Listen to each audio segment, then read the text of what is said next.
So welcome to the YouTube channel again. If you don't care, please like, subscribe, share with your friends. So I'm going to talk about some mistakes I've made this week with my broiler chicks.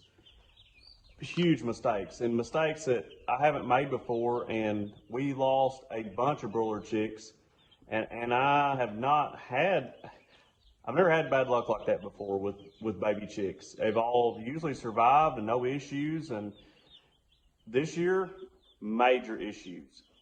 So just as a heads up, we lost 48 baby chicks within 48 hours out of 60.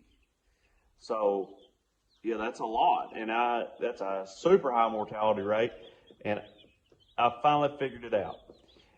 So at first, I have two of these brooders, one set up at school with the kids, and then one here at my house, exactly the same. Only difference was I used Big Flake pine shavings. Where are they at? Here's standard Tractor Supply Big Flake pine shavings here at home that I've used before. And at school, I used miscanthus straw. So right here is this miscanthus straw. If you see that, it looks normally kind of like wheat straw, but miscanthus is it's a big plant. It's, it grows 12 to 14 feet tall. We used to raise it. We got all this donated to the school as bedding, but this bedding is very, very, well, it's a lot like wood splinters. So it's pretty hard, unlike wheat straw.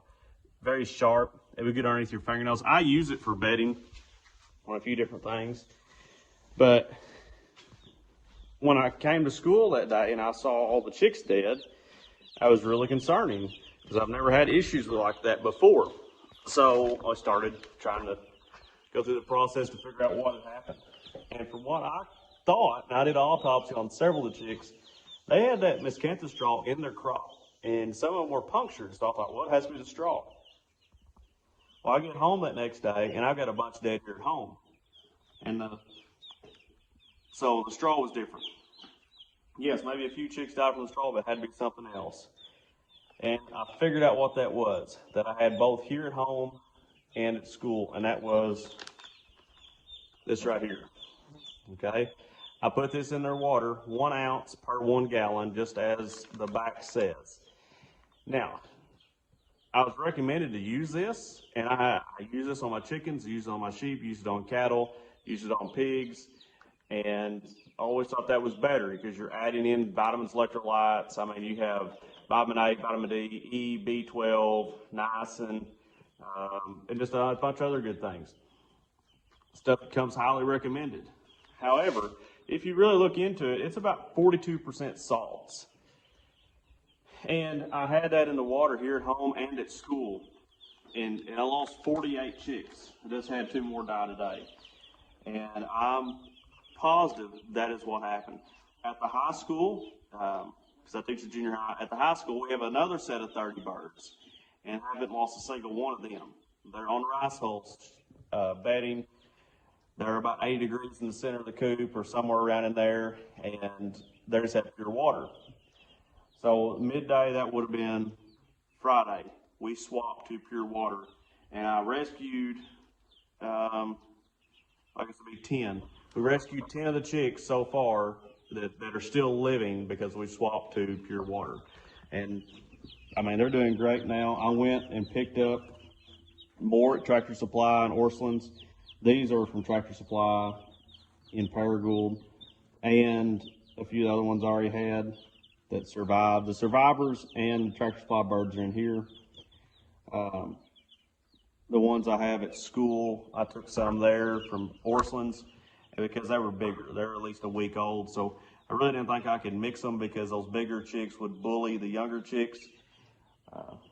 So just don't make that mistake. I don't know, I assume you could use this, but here's what doesn't make any sense. And I don't know why I was doing this, because it doesn't make any sense now that I'm looking back. Hindsight's 20/20.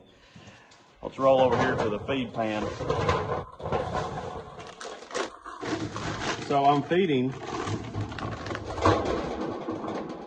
a Purina Complete feed. It's a total feed. It has everything they need. It has minerals and vitamins and all the protein, everything they need. Why would I put vitamins and minerals in that kind of feed. I don't know. It's one of those things where more is not better. And that's where I messed up. And just, I hope you don't make that mistake, because I definitely did. And that cost me 48 little chicks.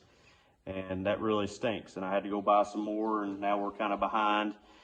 But, you know, for me, I might use this on the sheep a little bit now, just to get rid of the 2 bags that I have, but I'm probably not going to use this anymore, because it doesn't make any sense to me when, if you're feeding a free choice mineral or you're feeding a complete total feed, why do they need salts?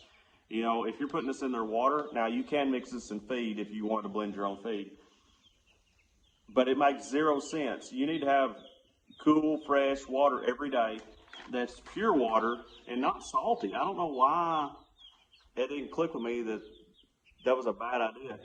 You know, if they get too much salt in their system, they need to be able to go drink good, clean, cool water to get that out. You know, salt will make them drink more water. If it's super salty, then, you know, they're going to get dehydrated. And I really think that's what happened to these chicks. So I'm going to try to keep you updated as this goes. We've got some cool stuff coming with these little chicks. So with that, remember, please like, subscribe. We're trying to build the channel, and just keep following us. Turn on those notifications and keep making every toe push.